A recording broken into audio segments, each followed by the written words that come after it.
Irmãos queridos, nós vamos passar agora para o momento da exposição da palavra do Senhor, para nós adultos, jovens, adolescentes, para as crianças também.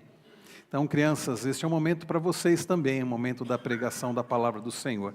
Vamos abrir nossas Bíblias no livro de Miqueias, capítulo 1, é o livro que já temos considerado sobre ele alguns domingos. Eu não sei se você já está conseguindo encontrar o livro com facilidade. Se você ainda está tendo dificuldade para encontrar Miqueias, então é sinal que você precisa ler mais, precisa ler durante a semana Miqueias. Miqueias, capítulo 1, está logo depois de Jonas. Miqueias, capítulo 1. Ao final da exposição desse livro, eu creio que os irmãos já vão estar com facilidade, vão encontrar rapidinho Miqueias. Miqueias, capítulo 1. Hoje, irmãos, nós vamos lidar com os versículos 8 até o final, até o verso 16. E o primeiro desafio para você, na exposição da palavra do Senhor, é você prestar atenção, acompanhar com atenção, com interesse a leitura da santa palavra do Senhor, que diz assim: por isso, lamento e choro, ando descalço e nu, faço lamentações como os chacais, e pranteio como os avestruzes, porque as feridas de Samaria são incuráveis, o mal chegou até Judá, estendeu-se até a porta do meu povo, até Jerusalém. Não anunciem isso em Gate, nem chorem, rolem no pó em Bet-Leafra. Moradores de Zafir, sigam para o exílio com vergonhosa nudez. Os moradores de Zaanã não podem sair da cidade. O pranto do povo de Bet-Ezel tira de vocês o lugar de refúgio. Os moradores de Marote suspiram pelo bem, porque o Senhor fez o mal chegar até as portas de Jerusalém. Moradores de Laquis, atrelem os ginetes aos carros. Com vocês teve início o pecado da filha de Sião. Entre vocês se encontraram as transgressões de Israel. Portanto, vocês darão presentes de despedida a Moresete e Gate. As casas de Aquisibe serão algo enganoso para os reis de Israel. Enviarei ainda quem tomará posse de vocês, moradores de Maressa. A glória de Israel chegará até Adulão. Cortem os cabelos e rapem a cabeça, por causa dos seus filhos queridos. Alarguem a sua calva como a águia, porque esses filhos serão levados para o cativeiro. Vamos orar mais uma vez? Pai Celestial, nós estamos diante da Tua palavra que acabou de ser lida. É a Tua palavra que é necessária para todos nós, adultos, jovens, adolescentes, as crianças também. Nós pedimos que o Senhor agora, ó Deus, abençoe a exposição da Tua palavra e que o Senhor nos ajude a sermos bons ouvintes e praticantes da Tua palavra. Abençoe aqueles que aqui estão, aqueles que estão acompanhando pela transmissão, aqueles que ouvirão esta mensagem no outro momento, que o Senhor fale ao nosso coração através da Tua palavra. Que seja, ó Deus, um dia de verdadeiro arrependimento, de volta ao Senhor, que seja um dia de verdadeiro pranto pelos nossos pecados, para a glória do Senhor e para o nosso bem. Nós pedimos isso no nome precioso de Jesus. Amém. Você é uma pessoa que chora bastante? Tem pessoas que têm facilidade, são muito chorões, né? As crianças aqui choram muito? Tem criança que chora fazendo birra, isso é errado, viu, crianças? Chorar por birra, fazendo birra é errado. Tem gente que chora fácil, tem gente que chora assistindo, como dizem por aí, comercial de margarina, né? E já chora, se emociona, né? E tem gente que assiste até em filmes, chora até em filmes de violência, né? É capaz de chorar. Mas fato é, meus irmãos, que há momentos da vida em que nós choramos mesmo. Há o choro de alegria. Como é bom a gente poder chorar de alegria. Há o choro, meus irmãos, do remorso. Esse é um choro terrível do remorso. É um choro em que a pessoa, como o de Judas, em que se chora, mas não é um choro de arrependimento, é apenas de remorso. Talvez de vergonha por causa, né, do que fez, de ter sido descoberto. Há o choro, meus irmãos, fingido, ao choro de verdadeiro lamento, o choro que expressa tristeza. O choro que expressa tristeza, meus irmãos, ele é muito comum na perda, por exemplo, de um ente querido, ou ao vermos o sofrimento de um ente querido, esse choro de tristeza. Ontem estávamos num velório e nós pudemos contemplar o choro de tristeza de familiares. Faleceu o pai do nosso irmão Pedro, Pedro da Priscila, o tio do Pedro, e havia ali naquele velório o choro de tristeza, familiares chorando pelo ente querido. Depois, logo em seguida, estávamos indo para o culto lá em Itu, e alguém mandou mensagem: olha, o Silvio Santos faleceu, morreu. E depois eu vi reportagens, pessoas chorando, pessoas que não eram familiares, O Silvio Santos não era familiar, mas quanta gente chorou ontem, e tem gente chorando ainda hoje, por ocasião do falecimento do grande comunicador, Silvio Santos, principalmente aqueles que cresceram, como no meu caso, cresceu vendo, e então a gente acaba até ficando condoído quando alguém, ainda que não seja próximo fisicamente, mas que nós temos consideração, nós choramos. Esse é o choro de lamento. Davi chorou inclusive pela morte, ou sofreu pela morte, de alguém que, curiosamente, nós diríamos: olha, Davi não iria chorar. A morte de alguém que o perseguiu, Saul. Mas quando Saul morre, Davi lamenta, mesmo tendo sofrido perseguição por parte de Saul, e Davi diz que a cidade, que o povo deveria chorar por causa da morte de Saul. Ao olharmos para este texto, meus irmãos, nós vemos o profeta do Senhor Miqueias chorando, lamentando profundamente, lamentando como quem lamenta a morte de um familiar, lamentando, meus irmãos, o sofrimento do seu próprio povo, lamentando por causa do juízo do Senhor e da disciplina do Senhor sobre o mundo e especialmente sobre o seu povo. O texto que nós acabamos de ler aqui, meus irmãos, reflete ou expõe o lamento, a tristeza, a angústia do profeta por causa do sofrimento causado pelo pecado na vida do seu povo. E nós veremos hoje, meus irmãos, que nós devemos lamentar profundamente pelo pecado. Esse texto que mostra, que expõe o lamento profundo de Miqueias pelo pecado, pelo sofrimento do povo, nos ensina que nós devemos de fato lamentar pelo pecado. Afinal de contas, meus irmãos, o pecado traz consequências, muitas delas irremediáveis. O pecado traz também consequências de vergonha e sofrimento. O pecado, meus irmãos, traz consequências de disciplina, de sofrimento sobre nós e sobre aqueles que estão ao nosso redor, inclusive sobre os nossos filhos. É por isso que devemos lamentar pelo pecado. Nós vamos aprender, queridos, nesta manhã, a olhando para esse texto, que devemos, os motivos por que devemos lamentar profundamente pelo pecado.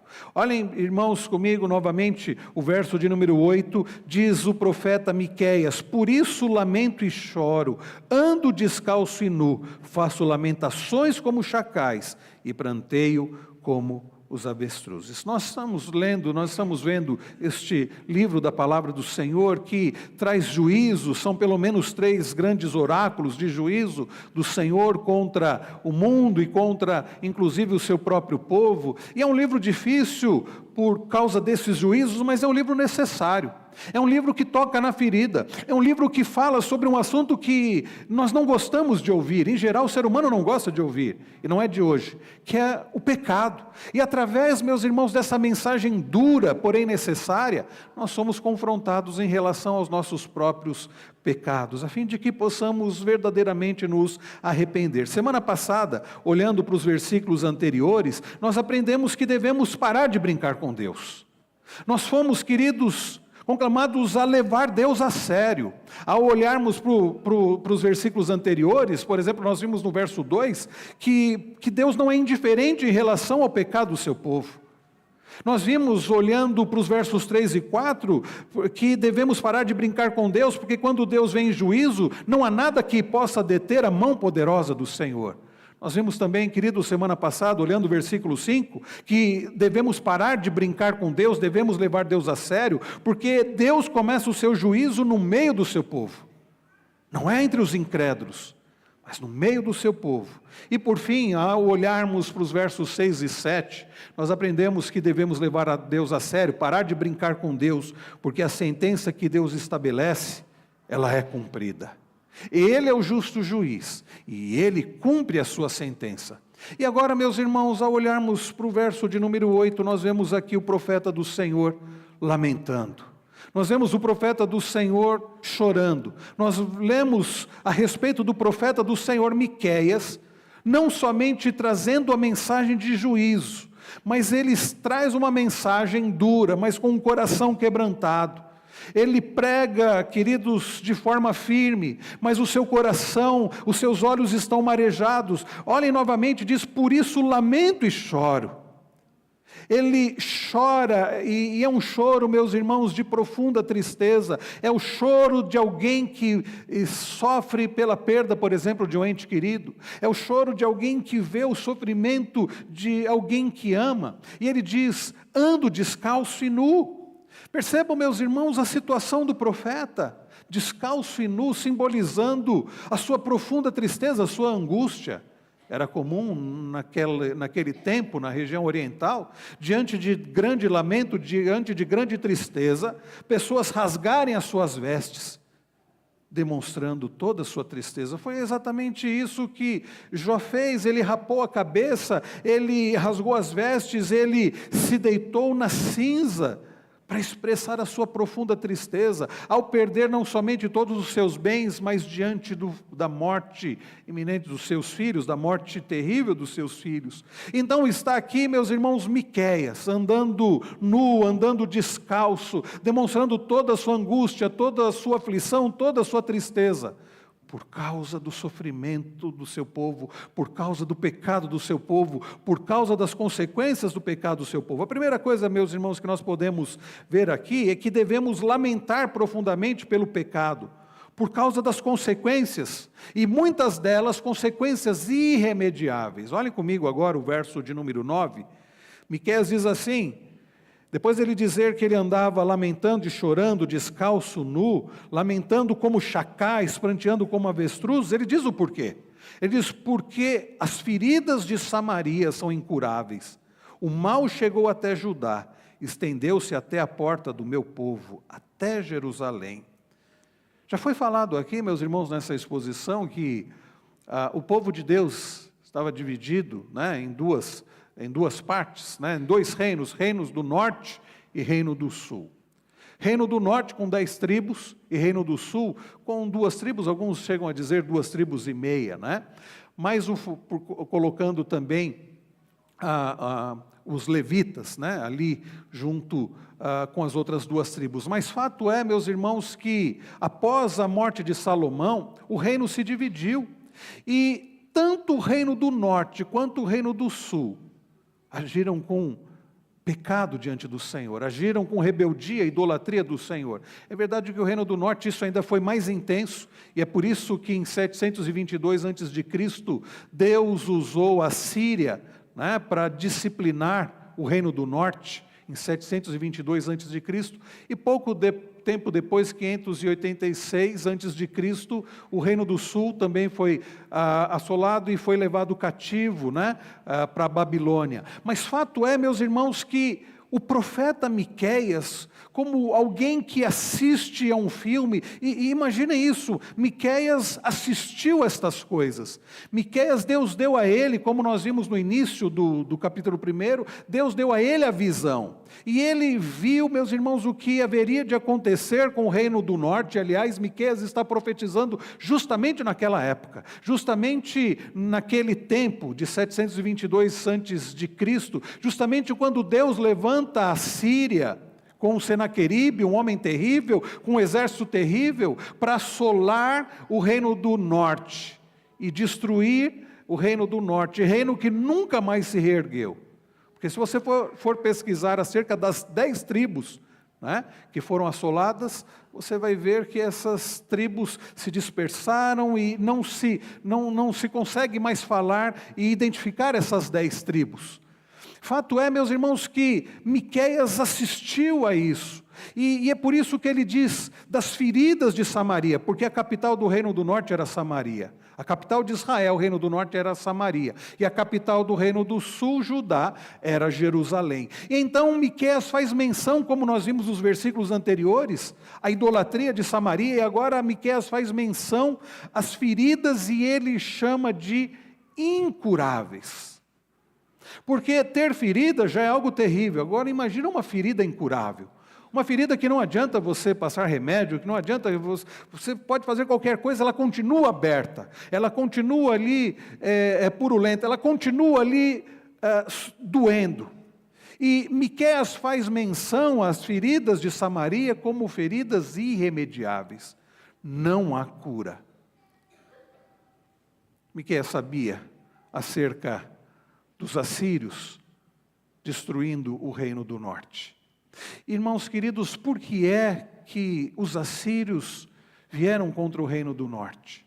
Não foi um descaso do Senhor Deus, o Deus da aliança, não foi, meus irmãos, porque Deus não pôde impedir, não foi porque Deus cochilou, não foi algo que fugiu ao controle de Deus, como muita gente hoje, inclusive muitos pastores hoje dizem, né? Não, Deus deu o livre-arbítrio, então Deus não pode fazer nada. Não foi nada disso. Foi através da ação do próprio Deus. Isso, meus irmãos, que é muito sério. Nós vimos nos versículos anteriores, na semana passada, a respeito da idolatria de Samaria.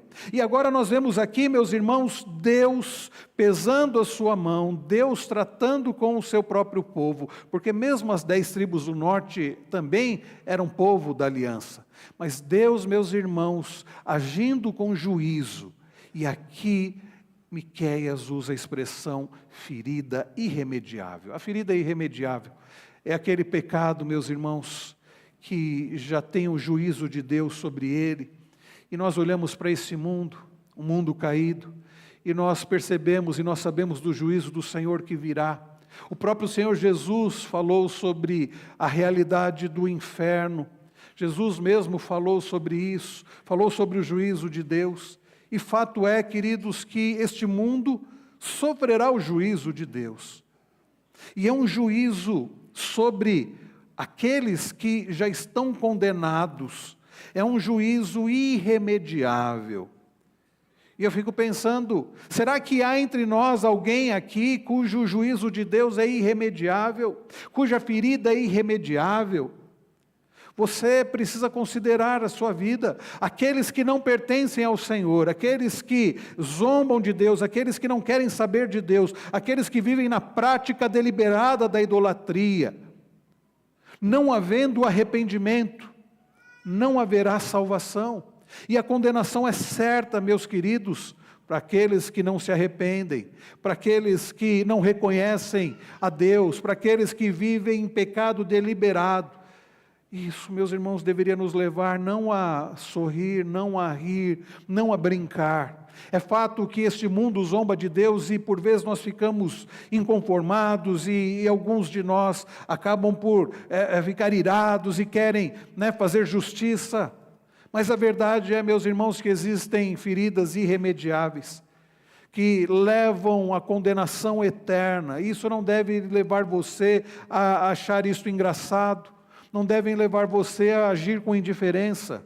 Como, meus irmãos, nós temos lidado com o fato de que existem feridas irremediáveis, existem pessoas que já estão condenadas e que sofrerão as penas eternas. Já parou para pensar o que é numa pena eterna, nas penas eternas? Já parou para pensar na situação de alguém que passará toda a eternidade sem poder ter a Deus, a presença abençoadora de Deus, mas sofrendo por toda a eternidade? Isto não é brincadeira. Isso deveria nos levar, queridos, a de fato ficarmos com o coração compungido, a examinar primeiramente o nosso próprio coração. Jesus diz que naquele dia muitos dirão: Senhor, Senhor, em teu nome nós expelimos demônios, nós fizemos isso, nós fizemos aquilo, em teu nome nós agimos, fizemos coisas maravilhosas. E Jesus disse que vai olhar para eles e dizer: se afastem de mim, se apartem de mim, eu não conheço vocês, eu nunca os conheci. É algo sério, não é? Quantas pessoas, meus irmãos, ao nosso redor, estão vivendo na prática deliberada do pecado, e sofrerão as consequências do pecado, e você não pode ficar indiferente em relação a isso. Nós, meus irmãos, precisamos levar Deus a sério. Nós não podemos, como aprendemos na semana passada, brincar com Deus, e nós precisamos pregar o Evangelho. Como sinal de luto, ele se despe e ele fala dessas feridas irremediáveis. Samaria era a capital de Israel, Israel era a nação santa do Senhor. Como Miqueias ficaria indiferente em relação ao juízo de Deus sobre o reino do norte? João Calvino, grande teólogo da Reforma, ele diz: eram ainda parte da raça sagrada, eram filhos de Abraão, aos quais Deus dera seu favor. O profeta demonstra o amor fraternal que ele nutria pelos filhos de Israel, pois eram seus irmãos e parte do povo escolhido. Então, meus irmãos, o lamento do profeta interpreta a conquista de Samaria, o exílio das 10 tribos do norte, como uma morte em família. E percebam que, ainda no versículo de número 9, o profeta vai fazer menção de que este agir do Senhor de juízo, e depois no reino do sul de disciplina, atingiria também o reino do sul. Vejam o que ele diz: o mal chegou até Judá, estendeu-se até a porta do meu povo, até Jerusalém. Chega até a porta de Jerusalém, depois vai entrar em Jerusalém, não naquele tempo. Depois, em 586 a.C., vai de fato afetar todo o reino do sul. Mas Senaqueribe, com o seu grande exército, vai vindo do norte de Nínive, vai descendo da Síria, e vai conquistando muitos povos, e vai descendo pelo reino do norte, e vai até a porta de Jerusalém. E não fosse a graça do Senhor, não fosse a ação bondosa e poderosa do Senhor sobre Ezequias, rei de Judá, para guardar Jerusalém, Senaqueribe, o rei da Síria, teria intentado e teria conseguido também tomar o reino do sul, e a destruição seria terrível. Então nós vemos aqui um homem chamado Miqueias, pregando e chorando, pregando e lamentando, diferente de Jonas, que alguns anos antes havia pregado, mas não com esse mesmo coração compungido em Nínive. Mas nós vemos o servo do Senhor. E então guarde isso, guarde que existem algumas feridas que são irremediáveis, isso é muito triste, e você não pode agir com indiferença, são feridas incuráveis. E o reino de Judá, com as tribos de Judá e Benjamim, havia sido contagiado também pela doença da idolatria de Israel, e o profeta prediz que o desastre que caiu sobre Samaria chegaria até os portões de Jerusalém, como de fato chegou.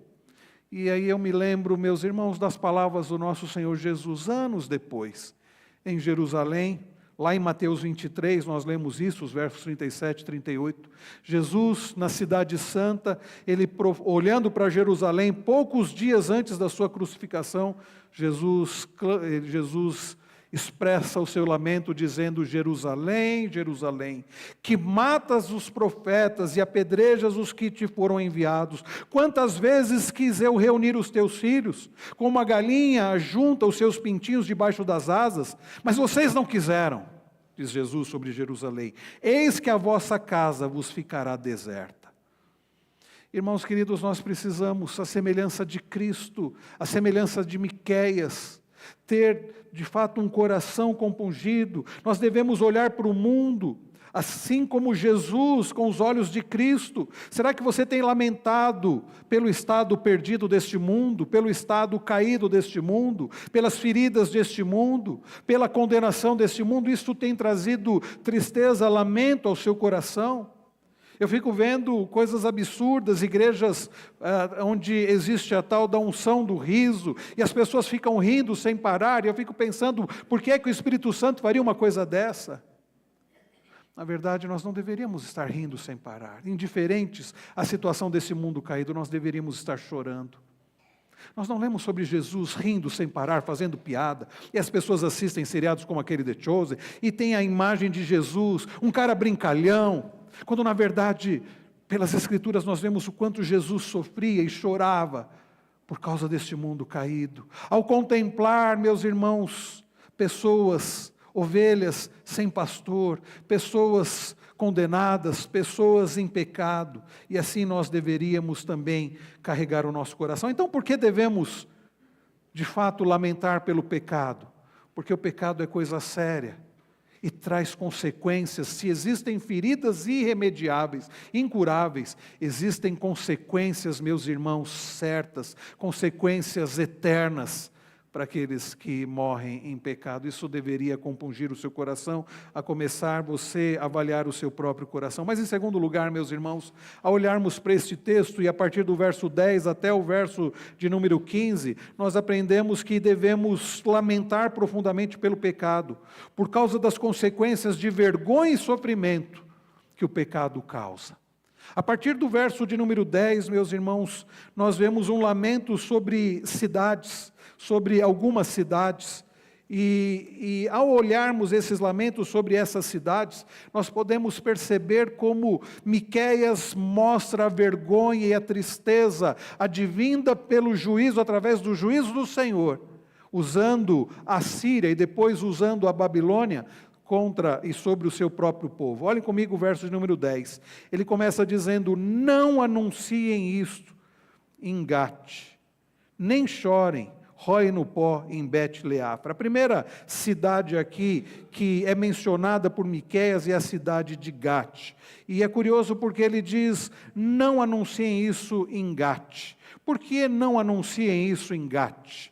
Percebam, irmãos queridos, que este texto está ligado a um outro texto que é segundo Samuel 1:20, quando Davi, ele diz, diante da vergonha do próprio povo de Deus, ele diz: não fiquem anunciando isso em Gate, porque isso demonstraria, com relação até à morte de Saul, isso demonstraria ou levaria o povo inimigo de Deus a zombar do povo de Deus e a zombar do próprio Deus. O pecado, meus irmãos, e quando o pecado acontece no meio do povo de Deus, e esse pecado não é tratado, isso traz consequências, isso serve inclusive de mau testemunho para os de fora, que olham e acabam por zombar do povo de Deus e zombar do próprio Deus. Daí, meus irmãos, ele dizer: não anunciem isso em Gate.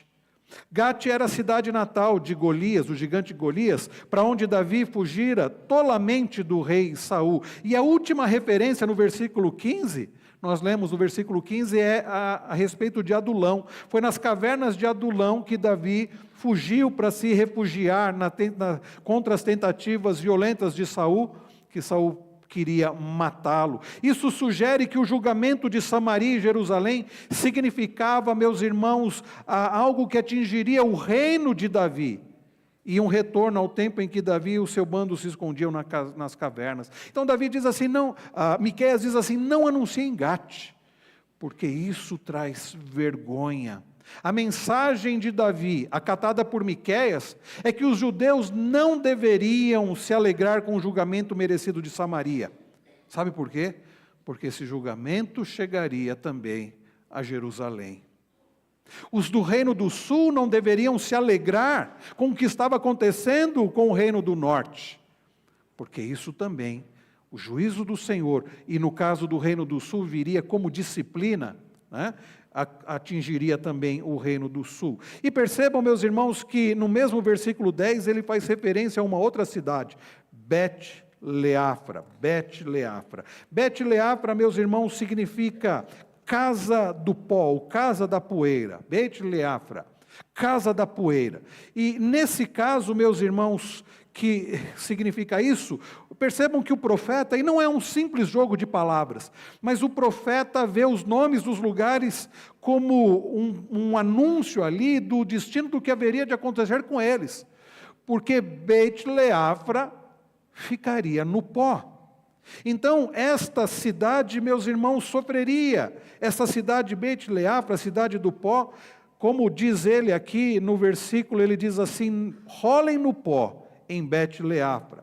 E a ideia de rolar no pó também faz referência a quando há tristeza, ao reconhecimento inclusive do pecado, a pessoa ir para o pó, sentar no pó, rolar no pó. É a manifestação do reconhecimento do seu sofrimento. Irmãos queridos, nada melhor diante do reconhecimento do nosso próprio pecado do que rolarmos no pó. E você não tem que rolar literalmente no pó, como se fazia no Oriente Antigo, mas você tem que se prostrar diante do Deus Todo-Poderoso e nos méritos de Cristo, pelo sangue de Cristo, você buscar o perdão do Senhor. É isso, meus irmãos, nós devemos lamentar pelo pecado, em verdadeiro arrependimento, reconhecendo a nossa miséria. E Jesus diz: bem-aventurados os que choram, bem-aventurados os pobres de espírito. Percebam que ele continua, e no verso seguinte, ele fala sobre os moradores de Zafir. E ele diz: sigam para o exílio em vergonhosa nudez. Ele está falando aqui das cidades em Cefelá, e agora ele se refere aos moradores de Zafir. A palavra, meus irmãos, Zafir, também é uma palavra bastante significativa, porque significa beleza, algo que é belo. Zafir, beleza. E ele vai dizer que os moradores de Zafir sigam para o exílio com vergonhosa nudez. Ao contrário da ideia de beleza, o pecado, meus irmãos, ele faz com que experimentemos não um orgulho da beleza, mas a vergonha da nudez. Aliás, o pecado é assim: promete alegria, paga com tristeza. Promete satisfação, paga com vergonha. É por isso que nós devemos lamentar profundamente, a começar pelos nossos próprios pecados.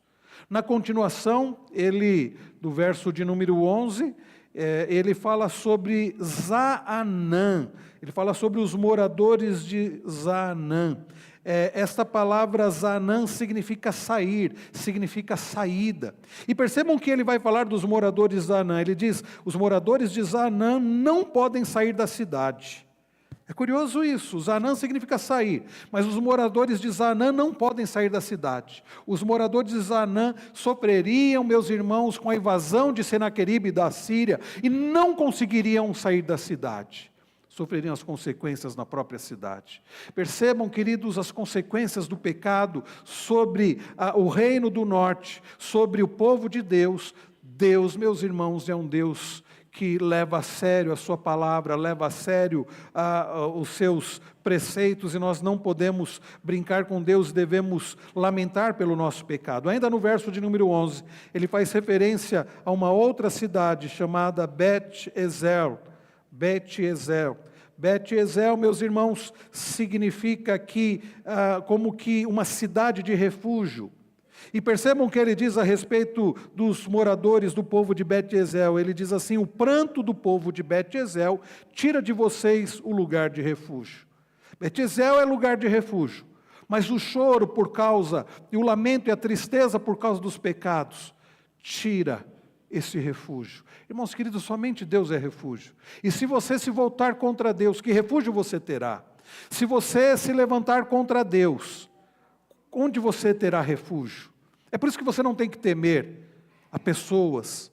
Porque a questão aqui, percebam, não é que o povo deveria temer os assírios, nem os babilônios, nem os medo-persas, nem o Egito, nada disso. O povo deveria temer a Deus, porque os assírios só fizeram o que fizeram porque foi a mão do Senhor. E a Babilônia só fez o que fez, Nabucodonosor só fez o que fez por causa da mão do Senhor. Então, irmãos, é o Senhor, é a Deus a quem devemos temer. E no verso de número 12, ele fala sobre os moradores de Marote, os moradores de Marote. Olha o que ele diz a respeito dos moradores de Marote. Ele diz: suspiram pelo bem, porque o Senhor fez o mal chegar até as portas de Jerusalém, até as portas de Jerusalém. Marote é a palavra hebraica que significa amargo. E é exatamente isso, meus irmãos. Como consequência do pecado que o povo estava experimentando, era esse amargor, e não a doçura da paz, da prosperidade. E no verso de número 13, ele fala sobre Laquis. Ele fala: atrelem os guinetes aos carros. Com vocês teve início o pecado da filha de Sião, entre vocês se encontraram as transgressões de Israel. Laquis era uma das cidades de carruagens do rei Salomão.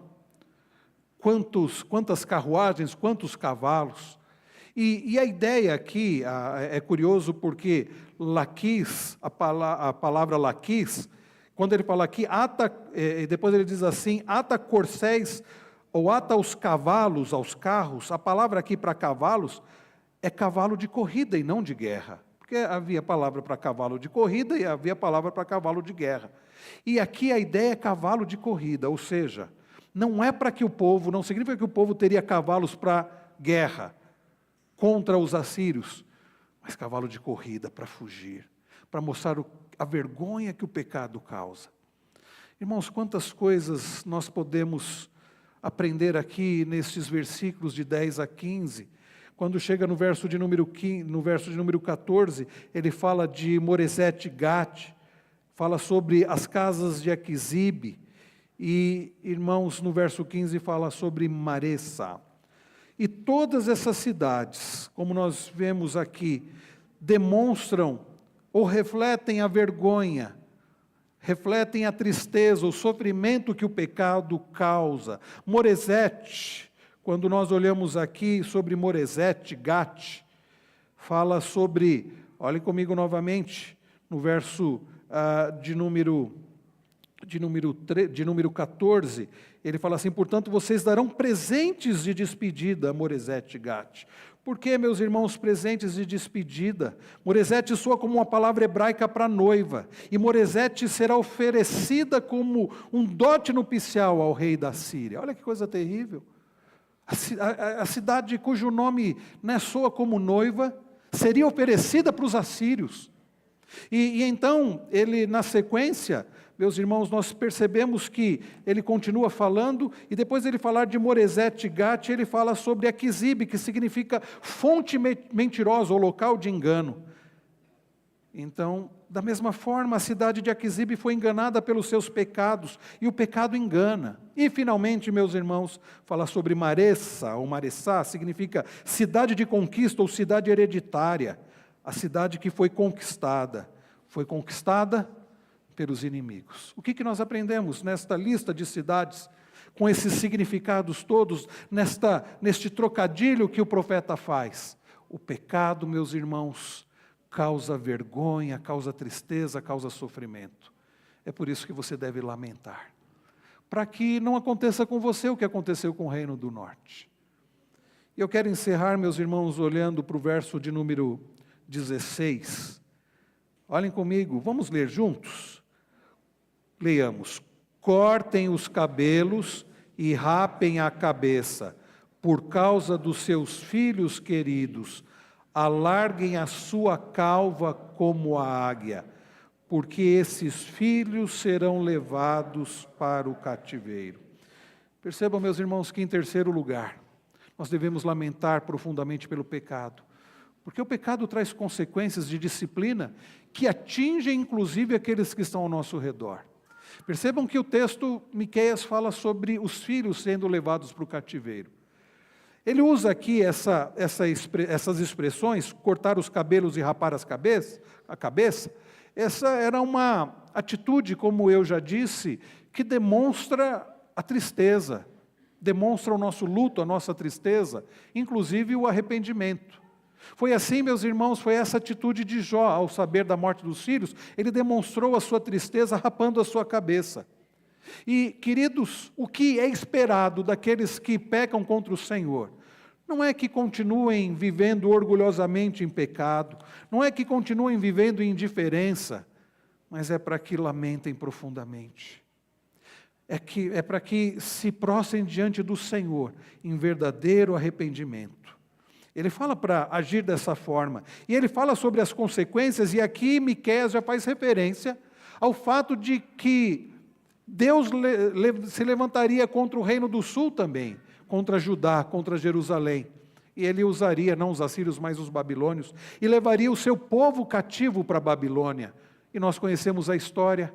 Nabucodonosor invadiu Jerusalém, levou o povo cativo para a Babilônia, povo que ficou 70 anos no cativeiro. E percebam que ele diz aqui no final, ele diz, porque esses filhos serão levados para o cativeiro. Ele fala por causa dos seus filhos queridos.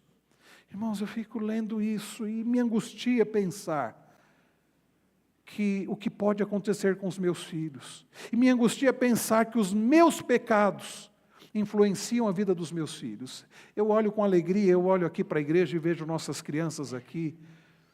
E eu estava olhando para Eloá e pensando e desejando o bem de Deus para a vida dela. Mas eu fico pensando, se a gente pudesse assistir a um filme e olhar como esta igreja vai estar daqui a alguns anos, será que nós veríamos neste filme essas nossas crianças, esses nossos filhos aqui? Eu às vezes assisto, e eu tenho ainda a filmagem da minha profissão de fé, lá de 1990, e quando eu assisto esses vídeos, ou vejo essas fotos, quanta gente que eu vejo e falo assim, poxa, esse não está mais nos caminhos do Senhor. Eu fico pensando, será que as nossas crianças aqui hoje, daqui a alguns anos elas estarão nos caminhos do Senhor? Ou o mundo vai levar cativo? E você pai, você mãe, isso deveria pulsar na sua vida, isso, de tamanha forma, de você levá-lo a lamentar pelo seu pecado. E buscar a graça do Senhor sobre você e sobre a sua casa. Para que os seus filhos queridos não sejam levados para o cativeiro. Irmãos, esta mensagem, eu não poderia terminar sem dizer isso, é um chamado para o luto santo, é um chamado para a tristeza e para o arrependimento. Dizem que aqueles que se esquecem das lições da história estão fadados a repeti-la, a não ser que os caminhos de Deus tenham mudado desde o tempo da Bíblia, o que não aconteceu. Você deve, diante de um texto como esse, olhar para a sua vida, se arrepender verdadeiramente diante do Senhor, chorar verdadeiramente diante do Senhor, a começar por causa dos seus pecados. Você deve olhar para a sua casa, para a sua família, e buscar ao Senhor. E você deve olhar para este mundo e pregar o Evangelho com um coração de fato, doendo por causa do pecado. Irmãos, o luto não é simplesmente uma tristeza de remorso. Lá em 2 Coríntios 7:10, Paulo fala que a tristeza do mundo produz morte. Ele escreveu, querendo dizer que lamentar as consequências do pecado não fornece a cura. E Paulo continua e ele diz que a tristeza segundo Deus produz arrependimento para a salvação, que a ninguém traz pesar. É dessa tristeza, meus irmãos, que a palavra fala, que somos convocados. É uma tristeza não de remorso, mas é uma tristeza de arrependimento, que busca mudança de vida. Eu quero encerrar pedindo que você abra a sua Bíblia em Miqueias capítulo 7. Eu quero convidar os irmãos que têm a Bíblia na versão Nova Almeida atualizada, para que leiam comigo os versos 18 e 19. Leiamos. Quem é semelhante a ti, ó Deus, que perdoas a iniquidade e te esqueces da transgressão do remanescente da tua herança? O Senhor não retém a sua ira para sempre, porque tem prazer na sua misericórdia. Ele voltará a ter compaixão de nós. Pisarás aos pés as nossas iniquidades e lançará todos os nossos pecados nas profundezas do mar.